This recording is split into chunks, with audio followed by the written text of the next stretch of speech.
একটা সময় যে খাবারটা একদমই পছন্দ করতাম না সেই খাবারটা এখন অনেক বেশি প্রিয়। আসলে কি জানেন, যে খাবারটা আসলে আমরা অনেকদিন ধরে খাওয়া হয় না সেই খাবারটার প্রতি আসলে আকর্ষণটা বেড়ে যায়। যেমন কাঁঠালি বিচি আগে যদি মা ভর্তা দিতেন, যদি দেখতাম তখন এত বিরক্ত লাগতো, ভাবতাম এটা আবার মানুষ খায় নাকি। তো এখন কি যে হয়েছে, এখন কাঁঠালি বিচিও পায় না, ভালো কাঁঠালও পায় না, যেটাই পায় সেটাই এখন মন ভরে খায়। আসলে বিষয়টা হয়েছে কি, যে খাবারটা আমরা আসলে সবসময় খাওয়া হয় সেটার প্রতি অনীহা চলে আসবে, এটাই স্বাভাবিক। যে খাবারটা পাই না বা খেতে পারি না বা সেই খাবারটার প্রতি আমাদের আকর্ষণ থাকবে, তো এটাই হয়েছে। এখন শহরে বাসায় থাকি, কাঁঠালও ঠিক মতো ভালোভাবে খেতে পারি না, যেহেতু কাঁঠাল কিনলে ভালো তা পরেই না, আর কাঁঠালের বিচিও অল্প হয়, সেটা দেখা যাচ্ছে এটা সেটা খেতে খেতে ফুরিয়ে যায়। তো অন্যবার আমি অনেকগুলা নষ্ট করে ফেলি, এবার আর একটাও নষ্ট করব না, সবগুলো একেবারে কাজে খাটিয়ে দিয়েছি। কিছু ভর্তা খেয়েছি, কিছু শাক পাতার মধ্যে দিয়ে খেয়েছি, আবার কিছু ভাজি খেয়েছি, এই করে করে কিন্তু এবার সবগুলা কাঁঠালের বিচি একদম শেষ করে ফেলেছি। তো এটা বেশ ভালোই লাগলো, অন্যবার নষ্ট করে ফেলি আর এবার হচ্ছে সবগুলা কাজে লাগিয়ে দিয়েছি। তবে সবকিছু একবার একবার করে খেতে পেরেছি। এত বেশি কাঁঠালি বিচি হয় না, আর কাঁঠালি বিচি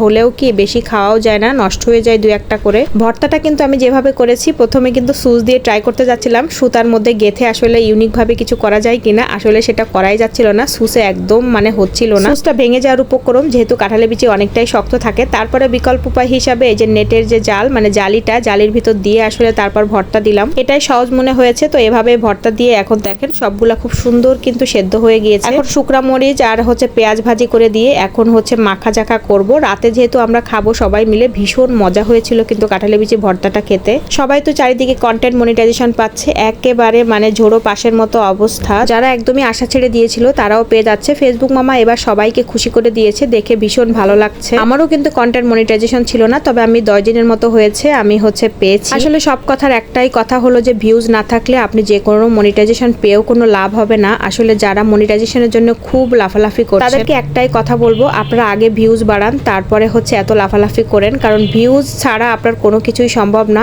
এখন যে ডলারের অবস্থা করে দিয়েছে ফেসবুক মামা, সবাইকে মনিটাইজেশন দিয়ে খুশি করছে ঠিকই, কিন্তু ভিউজটা কিন্তু বাড়ছে না।